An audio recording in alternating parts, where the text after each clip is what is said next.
Waqt konferenza tal-aħbarijiet id-deputat mexxej l-affarijiet tal-Partit Dr. Tony Abela ċaħad kategorikament l-allegazzjonijiet li saru fil-konfront tiegħu minn persuna li fil-passat kien imexxi l-bar ta' wieħed miċ-ċentri tal-Partit Laburista.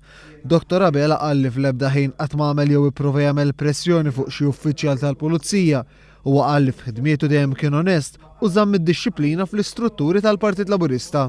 Qal li huwa fl-interess tiegħu li jara li fiċ-ċentri politiċi tal-Partit Laburista tirrenja l-onestà u tirrenja l-indafa. Id-deputat mexxej Laburista żied jgħid li minn dak iż-żmien li hawn qatt ma ssejjaħ mill-pulizija biex iwieġeb għal xi mistoqsijiet kif kien jiġri kieku l-każ kien wieħed fondat. Għalhekk żied jgħid Dr. Abela wieħed faċilment jasal għal konklużjoni li dak li qed isir huwa biss attentat biex jintefa' delli kraħ fuqu f'kampanji elettorali, xi ħaġa li iżda mhijiex se tirnexxi. Il-każ għamel ġimgħa nofsinhar wara xhieda li ngħatat fil-qorti u li fiha semma wkoll id-deputat nazzjonalista David Agius.